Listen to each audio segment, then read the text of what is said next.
आत्ता सातारा सज्जनगड रस्त्यावर आज इथे उभे आहोत। आता इथे मागं आपल्या दिसतोय आज फेब्रुवारी महिना सुरू झालेला आहे। आता आज 22 तारीख आहे, 22 फेब्रुवारी, आणि इथे तुम्ही मागे बघताय की साधारण 40 ते 50 फूट उंचीचा काटेसावर नावाचा एक वृक्ष हा आपल्याला फुलांनी पूर्णपणे भरलेला आहे।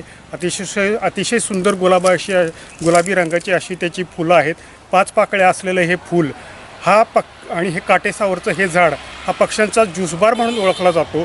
ज्यावेळेला आपल्याला पक्ष्यांची फोटोग्राफी करायची असते त्यावेळेला अशा या ऋतूमध्ये म्हणजेच फेब्रुवारी महिन्यामध्ये काटेसावराचं जे झाड असतं त्याला असंख्य फुलं ही गुलाबी रंगाची फुललेली असतात आणि त्याच्यामध्ये जे पक्ष्यांसाठी किंवा मधमाशी वगैरे सारख्या कीटकांसाठी जे आवश्यक असतो तो मधुर रस भरपूर प्रमाणात असतो, विपुल प्रमाणात असतो। त्यामुळं असंख्य प्रकारचे पक्षी त्याच्यामध्ये बुलबुल पक्षी आहे, मैना पक्षी आहे, पोपट आहे, ड्रोंगो म्हणजे ड्रोंगो कोतवाल पक्षी आणि असे असंख्य पक्षी आज या झाडावर येऊन तिथल्या जो मधुर रस आहे त्या फुलांचा ते पिण्यासाठी येतात आणि तृप्त होतात। खरं पाहायला गेलं तर हा फेब्रुवारी हा महिना पानगळतीचा महिना म्हणून ओळखला जातो।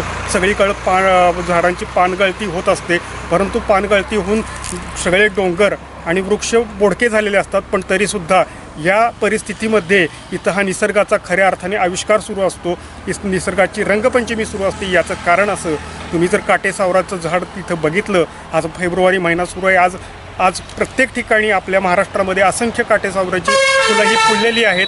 त्यामुळं तुम्ही तिथे नजारा बघितला तर तुम्हाला त्याच्या अवतीभोवती कीटक आणि पक्ष्यांची खूप मोठी गर्दी जमलेली दिसेल। आज भरपूर प्रमाणात पक्षी तिथे येतात, मनसोक्तपणे रसपान करतात आणि तृप्त होऊन जातात असा हा काटेसावर। आणि ह्याचा औषधी गुणधर्म असा की त्याचे जे काटे आहेत, काटेसावर या वृक्षाचे काटे आहेत ते आपल्या तारुण्य पिटिका आल्यानंतर ते काटे उगाळून लावले असतात, तारुण्य पिटिका कमी होतात। हाही ह्याचा औषधाच्या दृष्टीने उपयोग आहे। असा हा अतिशय उपयुक्त असा हा वृक्ष आज निसर्गाचं जे काही जीवनचक्र आहे तो अबाधित राहण्यास मदत होते। आणि असा हा सुंदर काटेसावर जिथे तुम्ही बघाल तिथे तुम्ही नक्की त्याचं दर्शन घ्या, नक्की त्याचा अनुभव घ्या आणि तुम्हाला सर्वांना कळेल की काटेसावर वृक्ष हा निसर्गासाठी आणि मानवासाठी आणि पक्ष्यांसाठी किती उपयुक्त आहे हे आपणा सर्वांना कळेल।